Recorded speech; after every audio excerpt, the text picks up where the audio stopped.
Thanks for tuning in to the Motor Machines channel. I'm Johnny and I'm your host. Today I'm going to share a bit of knowledge with you that I've learnt about the Sur-Ron.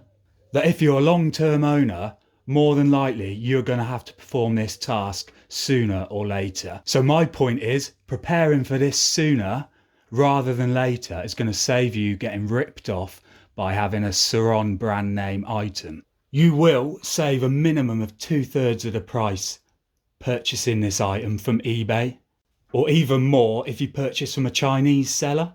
This route though, you need to prepare for a longer delivery time. If you've got a small angle grinder and access to a vise, why not use this handy tip, trick, hack, whatever you want to call it, instead of paying for the name and getting your pants pulled down? So stick around and let's get started. First of all, I just want to say that I'm all for saving money anywhere I can instead of lining the pockets of all these corporate people. But anyway, I was looking ahead at the task of replacing the belt if or when it snaps, more than likely it will, that I'm going to need a swing arm removal tool. Now they're $29.99 online just for a special splined socket.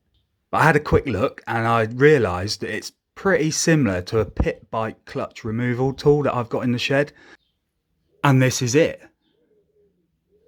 That's one that's my original one, so I'm keeping that, but I purchased another, like I said.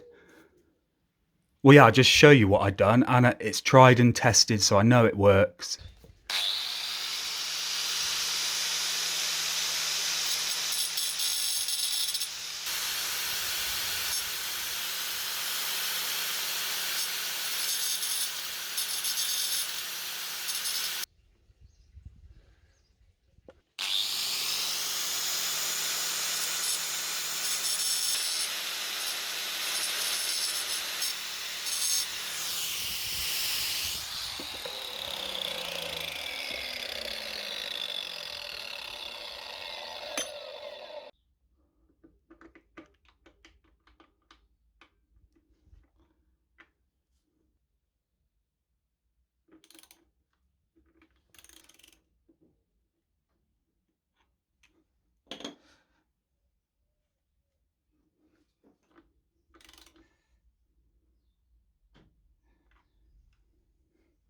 Before and after.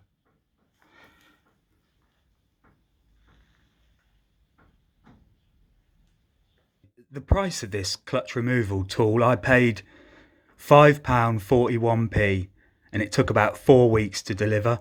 Or you could purchase it from a UK seller and get it within days. Probably pay double the price, that'd be about £10, maybe a little bit more, rather than paying $29.99. Basically, I just shaved down some of the splines. Fits like a glove. I did it gently and carefully, and I checked each one was fitting as I went around grinding the separate splines. There you go then, I've saved some money and I've got a swing arm removal tool ready for when I need it. Now, that is what you can do if you prepare. If you're not prepared and you're really in a rush, I've seen you can possibly do it with these, but I wouldn't really recommend it myself. All you got to do, click on like so, hold the screwdriver as close to the nut as possible and turn. That doesn't feel safe to me, but people have said it's possible. That is my least favourite option. I would prefer to go with a punch and hammer.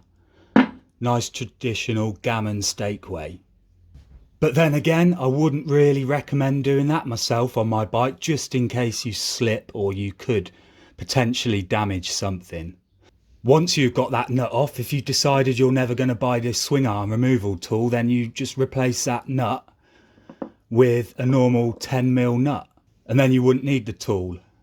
I just want to quickly add, at least with a homemade removal tool, you could torque it up to the correct spec. I don't think that'd be possible with the needle nose mole grips and screwdriver, and it's probably not possible to do with the punch and hammer. And there you have it, 3 handy tips to help remove your swing arm. I hope this might help someone else out. If you got another way, please let me know in the comments. I'll be really interested to hear. But if you knew all three of these ways, I just hope you enjoyed the video. And finally, thank you for watching, and hopefully we shall see you in the future. Moto Machines out.